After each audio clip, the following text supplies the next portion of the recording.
Welcome to the Mandcave, the only podcast hosted by two best friends with nothing in common except their names. I'm Mandy Kaplan. And I'm Mandy Fabian. And every week we test the limits of our friendship by arguing over movies, books, the latest trends, and of course, all of Mandy's dumb ideas. Grab a couch. Let's get to it.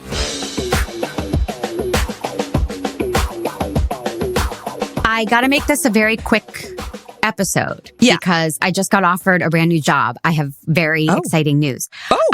Someone on Instagram reached out and said I would be a good spokesperson for their athletic wear. So looks like that's going to happen. Oh God, yeah. Look out, Kate Hudson. Here I come. That's well, congratulations on that. You. So are we talking speed walking? Emptying the dish. What kind of athletic? Like when you say athletics, I'm assuming I didn't see the air quotes, so I'm just wondering. No air quotes. This was a genuine job offer. Jazz ball change. That jazz what do you wear change? What do you wear for jazz ball change? Is that what it is? Jazz ball change. Isn't it? Ball change. Oh, all right. Well, I hate myself for doing that. Oh, Mandy, you're so stupid. I just outed you, which is actually really appropriate. Given what we're going to talk about today. Yeah. We watched a movie that felt like it was made in maybe 2013, but it was actually released in 2018, which was so recent. Wow. Yeah, I remember that. It's a little ditty called Love, Simon. Oh, God, yeah. And I do love Simon. Written by Elizabeth Berger and Isaac Aptaker. And directed by, I don't know if I'm saying it right, Greg Berlanti. This was his only project that he has on IMDb. This is it. See, for a second, you got me. I was like, you don't know Greg Berlanti? Oh, I know Greg Berlanti, and I'm not the whore for television that you are, Right. He does everything. He really does. Now, I actually didn't check his IMDb. Has he directed a bunch of stuff since this? Are you? Yeah, he's like everything. I know he's a show creator. On the CW, everything is his. Like every superhero things. And he directs. And he does direct. Gotcha. So he's a multi-hyphenate, talented guy. And but this was his first feature, wasn't it? Well, sure. Who wouldn't? My God, I'd like to bring him coffee. Joanne, can you find out if this was his first feature? Joanne, let's get on that. Yeah. Here. I'm texting her. Okay. Now, you hadn't seen Love, Simon when it was out. No, did you? Oh, yeah. You went to the theater and saw it? No, I think I saw it at home. Okay. But I lerved it. Sorry, Greg. Yeah. Well, I gotta say, you knew I would like it. I hoped. Because if you didn't, then you have no soul. Yeah, kind of like the Beatles, right? Like if you don't like the Beatles, you're not a human. I don't know what you're talking about. Yeah, I'm looking right now. This is his only film he directed. It was his first. It was his first. Yeah. Okay. He's mostly a producer and a writer. Yes. He is. Yeah. Oh, I am wrong. There was a rom-com he did called The Broken Hearts Club back in 2000. So it was not his first thing, but it's not like his great movie. Yeah. Really? You saw that? Yeah. Mm-hmm. Oh my God. It was a very indie gay. It was great. I loved it. That's probably how he got his start. Oh my God. I want to see this stuff. He's masterful. It was so I'm assuming he's probably our age because it was so reminiscent of John Hughes movies. Even the music was so perfectly big nod to 80s. The first thing I said, love the music, love the homage, so 80s. Yeah. Used perfectly, very electric sounding like Revenge of the Nerds. And, Simply Red, isn't that the... Oh, yeah, Don't you forget about me. It was all, the homage, the way this felt exactly like a John Hughes movie. Yeah, except less offensive. And less horrible uses of stereotypes and sexist ideas and I missed that stuff. No? Did you? Oh, did you find it empty because of that? Yeah. There wasn't one date rape in this whole movie, which I'm not sure. Is that a plus or a minus, you know? A date rape in a John Hughes? Let's get into it. What are you talking about? Really? You don't know the infamous date rape? I mean, technically, oh my God. Which movie has a date rape in it? Well, Anthony Michael Hall. Right? That girl that now, I mean, you know, Which movie? 16 Candles. The drunk drunk girl of the jock is like super inebriated. Right. And like not to be taken advantage of when you're that drunk. But because she's pretty and popular, I guess everybody's like, it's fine. She's probably a whore anyway. And then Anthony and Michael Hall totally like they have sex. The next morning, it's implied. Right. She's a whore because she's pretty and popular. Did you not hear what I just said? She's obviously a slut. Got it. They're all But I'm taking easy. it so personally because I'm so pretty and popular. Yeah, I know. Well, and also, I never tried to get with it that I didn't get there. You know what I mean? Wow. So revealing it right here it in is front kind of of weird everyone. that I never made a pass at you. Yeah. I don't want you to take that personally. Yeah. There's Christmas. That's true. How'd you like to get your stocking stuffed? Gross. It reminds me of the very first song I ever wrote, which is I Saw Mommy Kissing Uncle Bob. True story. Well, speaking of date rapes, I'm going to switch it up and upgrade to a gangbang because one of my favorite lines in the movie happens very early on when there are two bullies taunting the out gay kid whose name is Ethan. And he's very out and very effeminate and seemingly comfortable and confident with it. And they're mocking him. And he goes, "Were you gangbanged by a TJ Maxx?" And Jer and I burst out laughing. I love that writing. I love how sharp and funny that is. Yeah. And he's hilarious, that kid. He was great. Yeah. Everyone was, well, not everyone. I was not such a fan of Alexandra Shipp. Not Leah, but the other one that everybody's Abby. Everybody's in love with her. Everybody wants her. And I was a bit like, but why? I found her a little phony. She's real pretty though. And I guess that, there was sort of a put on. Well, I mean, that's tough, right? Like that whole thing is like, even the opening credits where they had that like food fight when he's talking about how I have amazing friends. They sort of like, like are throwing food at each other, sort of carefree in the cafeteria. We're just laughing and sharing. That felt a little contrived, that kind of stuff. And it felt like she was sort of hitting the mark of like, I'm the popular girl who grew up in a bad home. And I guess. But in the movie, it kind of didn't bother me so much. I thought her performance was very inconsistent. But other than that, I think all of these kids are really good actors, particularly Nick Robinson, the lead. Oh my God. He's such a leading man. He's so charming. And you just lean into his performance. The premise of Love, Simon is that so interesting. Simon is gay, but he is not comfortable with that and isn't sure whether or not it's definitive or if he wants to come out or how he's going to come out. Yeah. He's not sure it's going to last. Right. And then somebody comes out online on like a high school blog, and that gives him the confidence to reach out and secretly communicate with this other kid. And they develop a real bond over. But the kid that comes out doesn't reveal his true identity. He says, I have a secret. And he signs his letters blue. Right. Yeah. So the one thing I love about this movie not is blue like full of dick jokes, but like blue, like the name. That's the name. Well, we don't know. You're leaping to a conclusion. I guess I didn't read all the letters. But the thing I love about this movie is that it is at its heart a mystery. Who is Blue, right? And the way they tell the story, each kid that Simon thinks, oh, maybe it's this cute waiter at the restaurant who seems to be a bit flirty. Then he envisions Blue as that kid writing back to him and inserts him into the story. And then we realize it's not that kid. And then each kid he envisions gets to play Blue for a part of the movie. Yeah. And I think it's really fun and it's great storytelling. And so it almost is not a rom-com. It's almost a mystery. Yeah. You know, it twists up this genre a bit, that it's not about will they or won't they. It's like, but who is it? We just got to know. It's totally fun too because it's this sweet.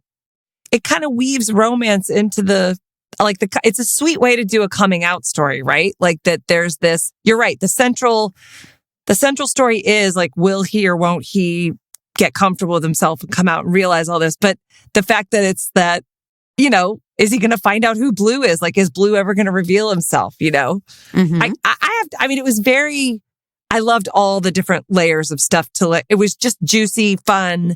That's why some of the stuff that felt so, on like the finger coming out of the screen, like on the nose, pushing the buttons of like, now they're being friends. Now You're saying negative things about this movie that I love so much? No, I'm saying it was such a fun story that I didn't mind it. I didn't mind them just handing it to me on a juicy platter. It wasn't annoying at all. It was like, yes, you're meeting all of my expectations.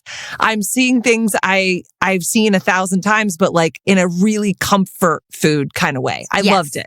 Even if you say the word juicy one more time, I am going to throw up into my microphone. I just want that to be on the record. But that's juicy. Yeah. That could get. Yeah. I mean, it plays with tropes that we've You're seen hard a million to talk times. to. You know that? I mean, it's hard to talk to. I know because I have so many hangups. I know. I do.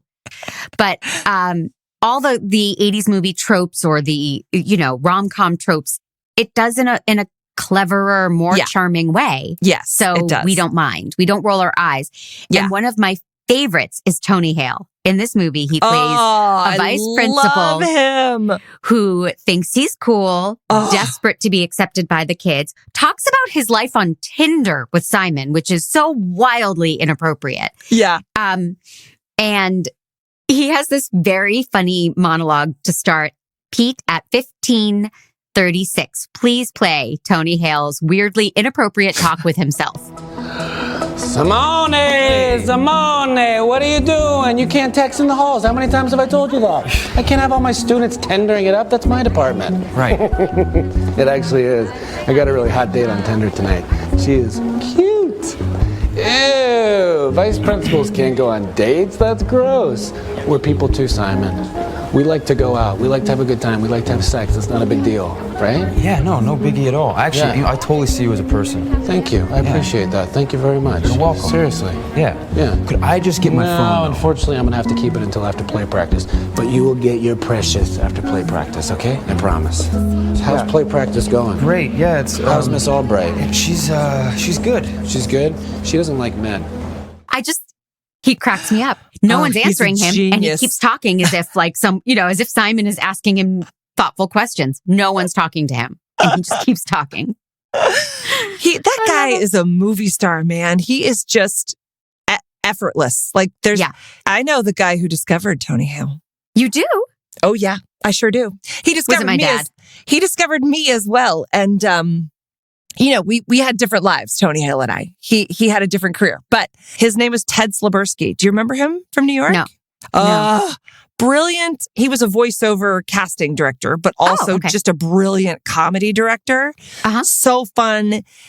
He directed all of the sketch comedy shows that I did, and they were very big successes. And then he found Tony Hale, who came in to audition for commercials, and then put Tony into a sketch show that I then went and saw.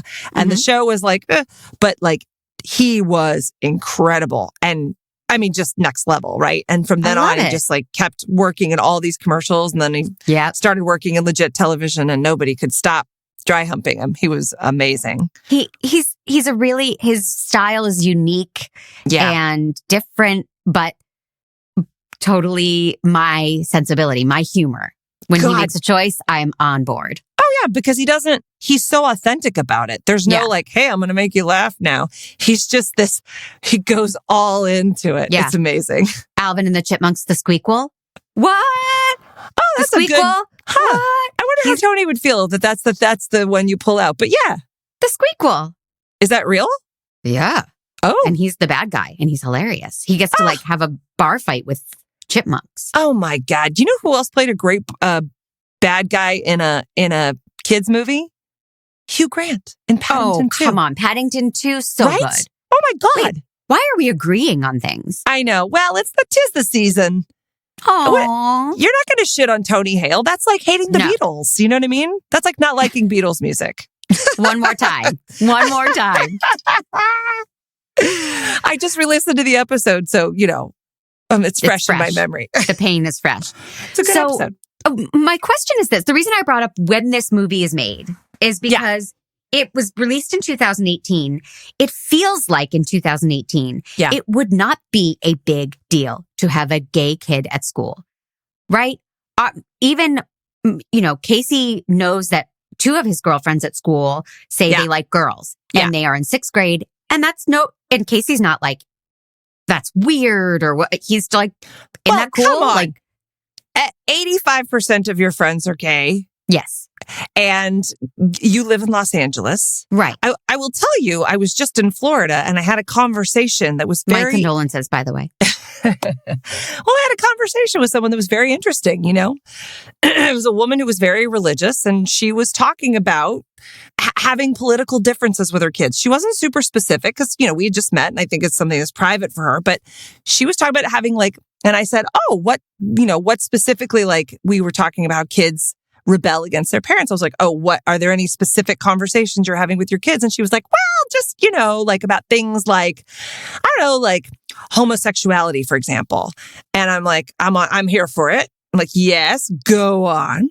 And she tells me, we told our kids the most important thing for us is that we have a good relationship, right? We are here for you no matter what. And I'm thinking, oh, great. This is a nice conversation. Unless you're gay. And then it was more of it wasn't unless you're gay. It was now obviously we're going to express our concerns because that's our job as parents. And I'm like, oh. And then she's like, obviously, I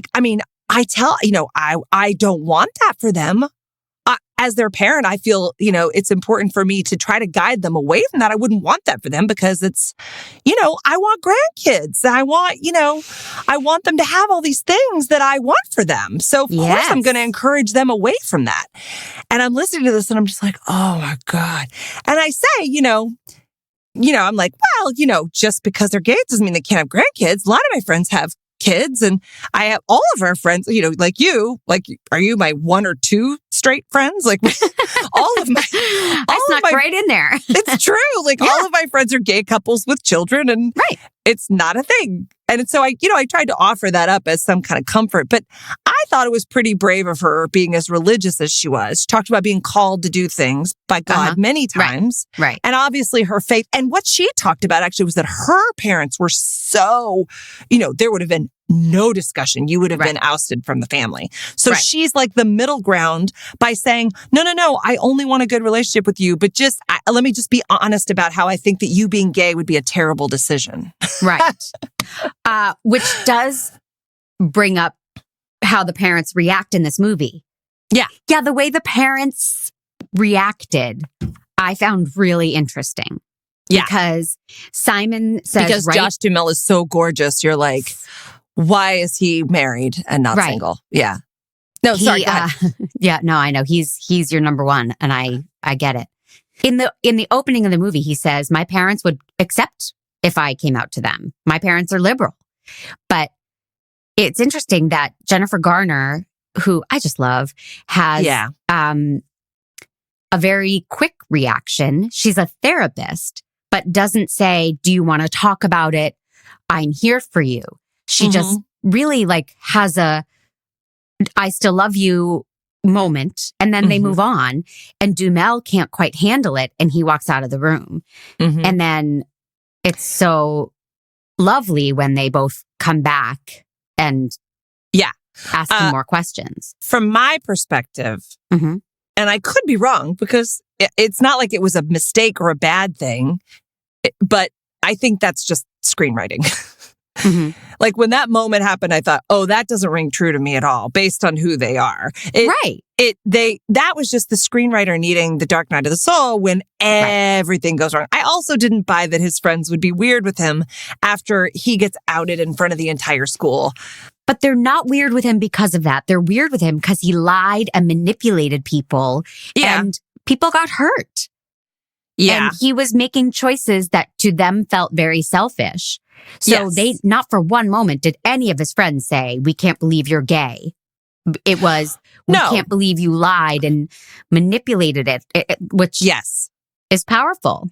But I think getting outed like he was in front of the whole school, I didn't believe that his friends, because he said one or two things, because he set her up on a date with someone that he didn't like her, like tried to set her up on a date, that his best friend would abandon him in that time. No way. But like I said, it wasn't so, they set up enough of a reason that you go, I'll go with this. But like in real life, no way. They would have been there for him immediately. Right. Unless, that's another thing where you go, would they? I don't know. Is it weird for everybody? Is it still weird for most people, just not us? Where did this movie take place? It felt Chicago because of John Hughes, I think. Yeah. But I'm not sure if it was. I do want to live in their house. Their house was gorgeous. Oh, yeah. Yeah, they're beautiful. But I just want to point out this line because it was one of the first times Jer cried. Jennifer Garner finally comes back to Simon and says, like, if you need me, I'm here. And I always wondered what you were holding back. And I love the line, you get to exhale now, Simon. Oh my God. That speech was perfection.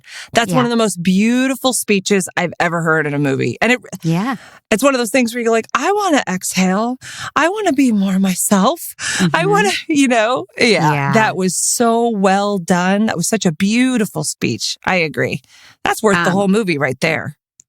It was, Garner and Duhamel are not in a lot of the movie, but they each have such wonderful moments at the end that you understand why they would pursue this script. It was just well done. Totally. Yeah. For each of them. Yeah. Oh, and they're great in it. They're the dream. They're the dream couple. I also, by the way, I don't just want to live in their house. I want to go to his high school. That's a good looking high school. Yeah. Right? Beautifully painted and, I'm assuming it's New Trier because of John Hughes, but that's probably not the case. Wow, that's a deep cut. What's New Trier? That's where they did Breakfast Club. Wow. Well, I have friends that went there. I'm connected. I had friends that went there. Are you and Joanne having drinks without me? How did you even know that? No. This is practical experience. Okay. But so that was the first time Jer cried. And then I think he cried again when Duhamel comes back to Simon and embraces him. And I put my fingers on my keys and he whips his head to me and he goes, don't write this down. As I was writing down like the 2 times he cried, it was really funny. And I was like, really? I can't say it on the podcast? He's like, no, you can say it on the podcast. He loved this movie too. Oh, had he not seen it before? He had not. Oh my God. And I had been asking him to when I saw it, I just loved it. Oh, it's great. It's wonderful. I want to see it again. And by the way, I do think it's kid appropriate. I would watch this with my kids. There are a few references though. To what? To sexual things. And there are a few things that I wouldn't want to explain to Casey, but I spent time with your girls this weekend. Yeah. And Abby was saying that she's changed, they're rewriting Hamilton without the swear words. So Abby's like, we're writing it without all the bad words. So instead of shit, we're going to say this. And instead of fuck, we're going to say this. And she's saying all the bad words, which I think is adorable. She's not even realizing. I'm like, Abby, you're saying them all instead of just saying, so we're using the word, fudge instead. Like she actually said all the swear words. It was fun. Yeah. And we have a road show. Did they tell you we're going on the national tour? The 4 of us. Thank goodness. That's great. With Hamilton. I can't wait. Oh, yeah. That's a great show. That brings in that's going to bring in a chunk of change. What are you going to call it? Like Hamil 2? Mandleton. Mandleton. Yeah, there you go. I love it. Well, maybe I will watch it with Casey in a couple of years. I think Casey would be bored by a bunch of teenagers sitting around talking. That's my instinct. But I really loved it. And then there's a villain that we haven't talked about, Martin. Oh, AKA, God, I love the Martin. Of the story. Yes, and he's great. He's great. He's a very over-the-top actor, but it works. He's insecure. He wants to date Abby, so he blackmails Simon. He finds out who Simon is. Yeah. And he blackmails him. He's so annoying, but in a great way. Right. And then he sums up the whole movie. Martin gets to sum up the movie at, Pete, if you could play 3120. This is where the magic happens. Wow. Oh, correction. This is where the magic happens. I've been dabbling in close-up illusions. Does Abby like magic? No, Martin, I don't think she does like magic. But there's a really thin line between laughing with someone and laughing at someone. And you are that line. So if you want Abby to like you, what you have to do is you have to make her see you as more of a sexy Martin. Yeah, I can be sexy. You like dudes. Tell me, what part of me do you find the hottest? No, I'm not doing this. No, come on. No. Hey, Martin, look, I don't want to answer that. If you said my shoulders, I would dress to accentuate. You know? You know what? Here's your first tip. Ripped. Girls, they don't want to read your clothes. I think you're wrong about that one. How many of these do you have? Hey, can you please just stop? Hey, stop. Look, I don't want your help in changing me. I want your help in getting Abby to like me for me. Look, there's a party this Saturday at Bram's. Do you want to go with my friends and I? Yes! So simple. Must be why they call you Simple Simon. Nobody calls me that, Martin. He says, I don't want you changing me. I want you to help me get Abby to like me for me. And I just thought it was interesting that Simon doesn't say that. Leah doesn't say that. It's this icky, over the top, annoying guy who says it.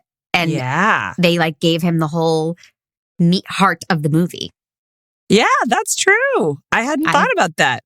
I'm pretty smart. But I also thought it was a pretty gutsy thing for an insecure high schooler to say. Can you imagine?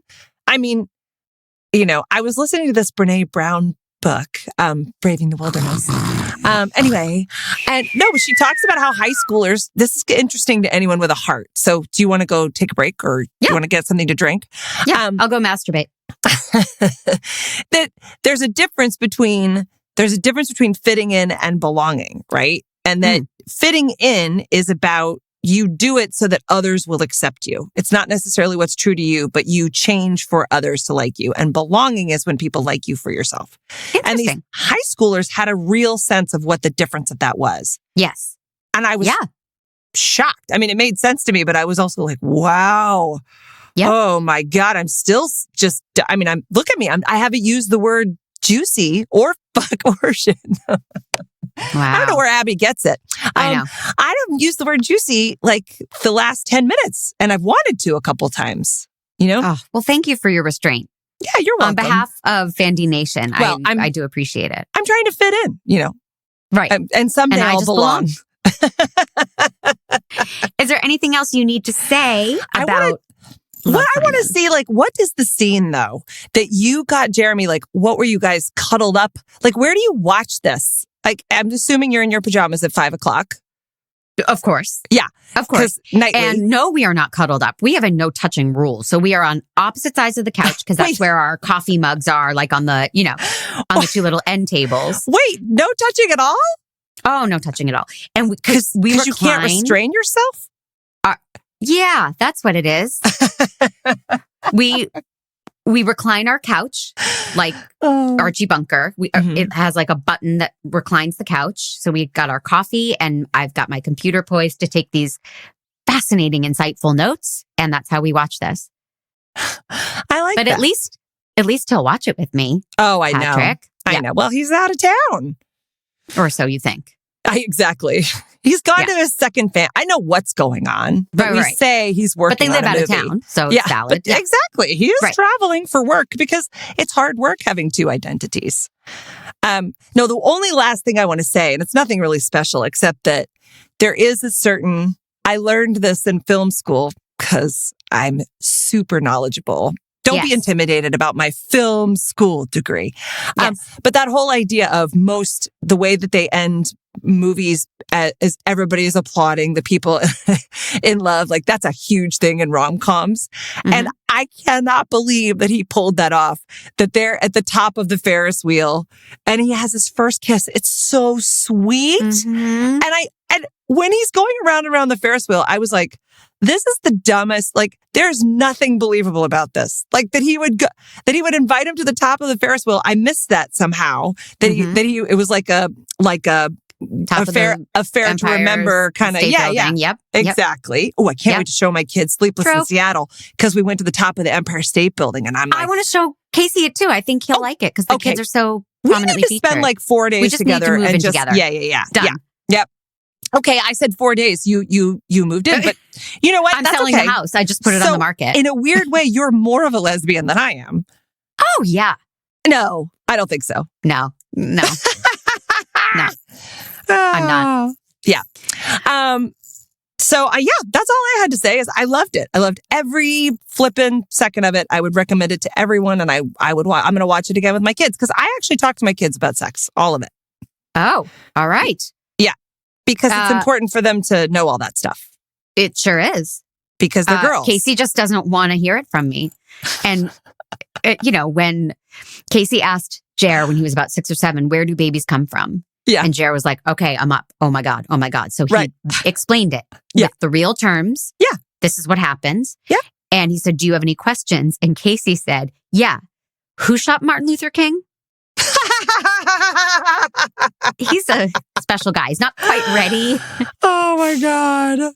That's funny. Curious about a lot, but doesn't want to delve into anything too deeply. Yeah, that makes sense. Okay, 5-man jobs. Do we agree? Oh, yeah. Yeah. Yeah. I mean, I don't know. Let's do 4.5 on my part, just because. No. Come on. It's not perfect. The Dark Night of the Soul was a bit like, oh my God, what is this dishwasher going to break? I mean, everything went wrong. But I loved it. I loved it. Good. But 4.5 just for my dignity. And I do have a game that you have already hinted at. Oh. After I say How gay am I? Yeah. What kind of Subaru would you drive? All of them with a tool belt. God damn it. It's my next life. Patrick's chosen his second family and I'm choosing mine. Yep. Mandcave is a production of True Story FM, engineering by Pete Wright, music by Ian Post. And if your podcast app allows ratings and reviews, which I think is only Apple, please give us a bunch of stars and write a rave review. You can tell we're desperate for it, right? It's pretty obvious. I don't know if desperate. Well, I'm pretty desperate. I just think let's just encourage people to put those pointer fingers to like good use, There you go. Speaking of your pointer fingers, and why not spend more time on your phone, guys? Come and join us on Discord. You just go to mandcave.com/Discord, and there's a community channel that anybody can join in. And then our very special, our Mandcave members, our Mandys, they get to join actually a super secret members only channel. It's like a Berlin sex club, except there's a lot less sex and we all speak English. And how do you become a member? Well, I'm about to tell you. Give it. You go to mandcave.com/Fandy to support our show and get lots of cool stuff like bonus content. Yep, which we're going to have a bonus episode coming up soon. Right. Oh, spoiler alert. Access to the members only Discord Mandy just told you about.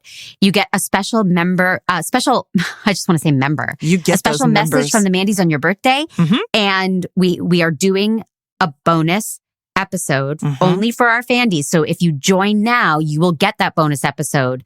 And that is going to involve our precious children sharing their, in Casey's case, very critical thoughts about the Annie live production, which you can watch on Hulu, and then join us for that private exclusive episode. Yeah, I wonder if our kids will disagree. I don't think so. No, they're too nice. I know. Yes. And also, last thing, we've got some really, really awesome merch. And 'tis the season. You want to give somebody the Real Mandys of San Fernando Valley t-shirt. It's just too good to be true. They're soft. They're yummy. I know you probably hate that word, but I said it.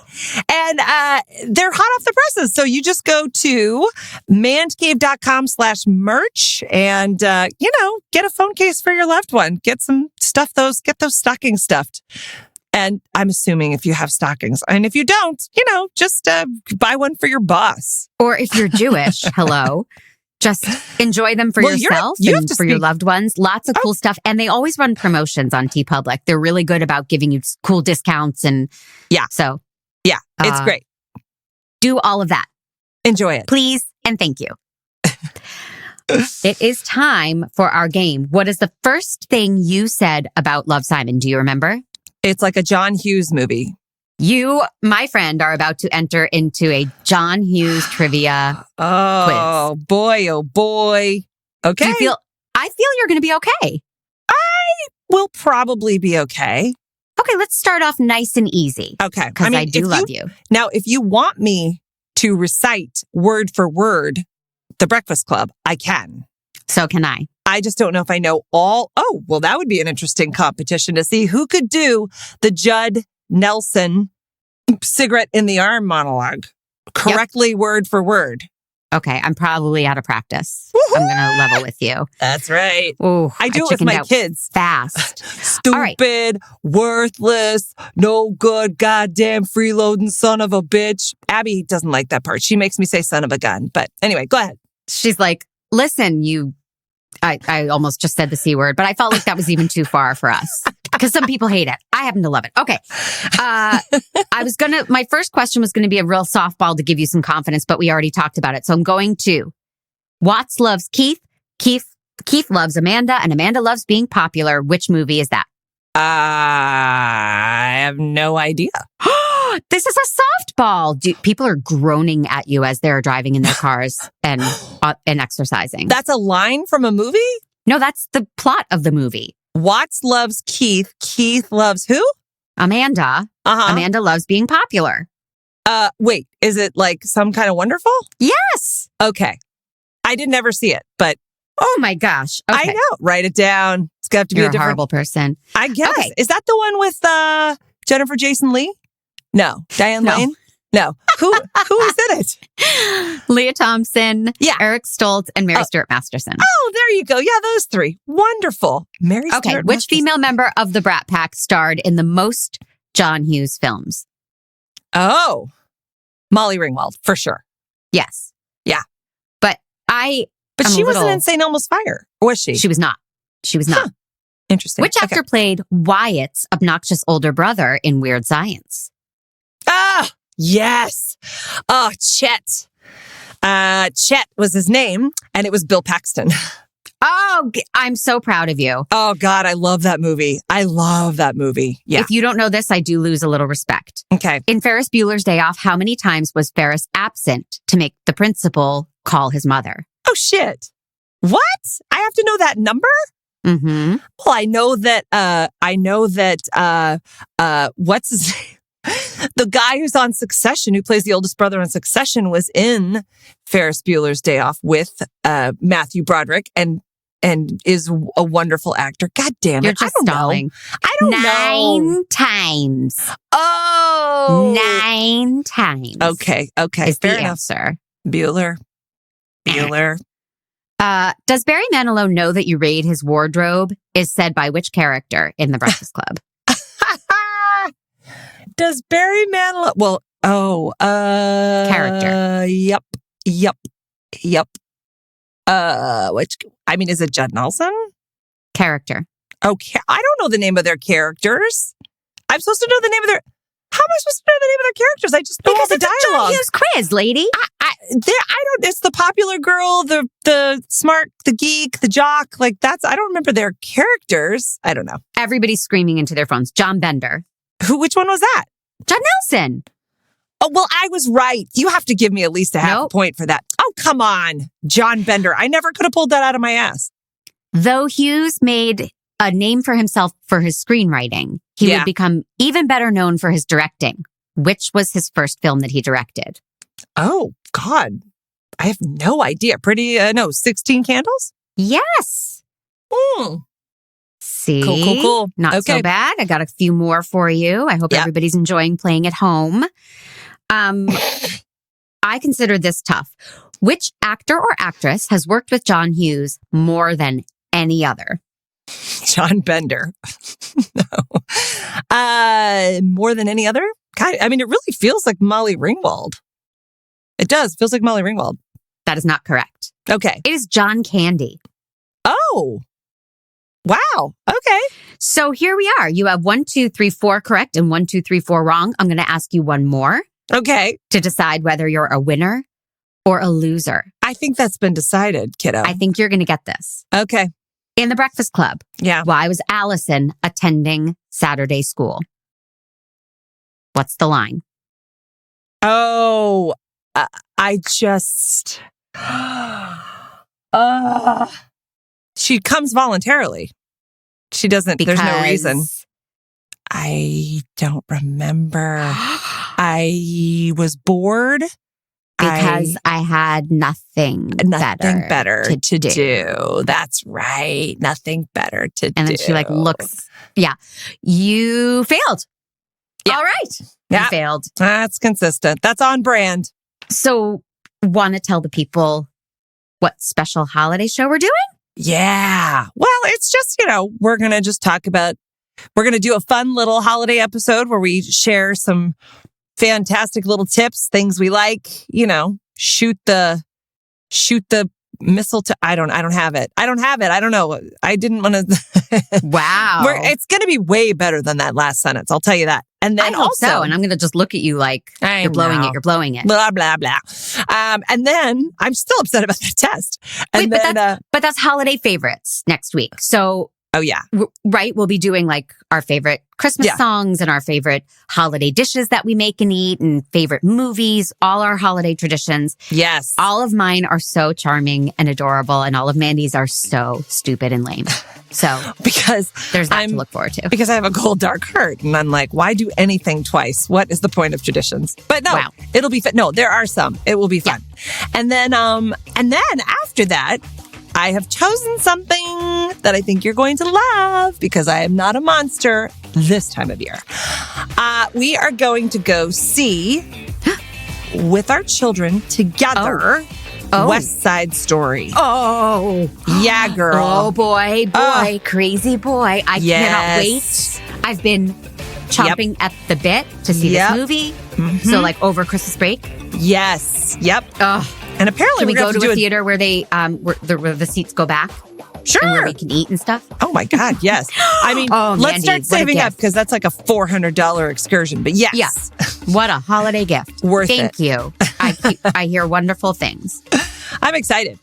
Me too. So till next time. So that one we'll probably release that after the new year, I would think, depending on the timing. Look, our Fandies are going to be so hungover and out of it, right? Oh, that's just, That's You'll true. just be passed out, and some point during your blackout, it'll float in. Oh, that's so nice. We'll haunt your blackout. Yeah. All right. Oh, yeah. All right. We'll see you then. Okay. Love ya. Thank you. Love you.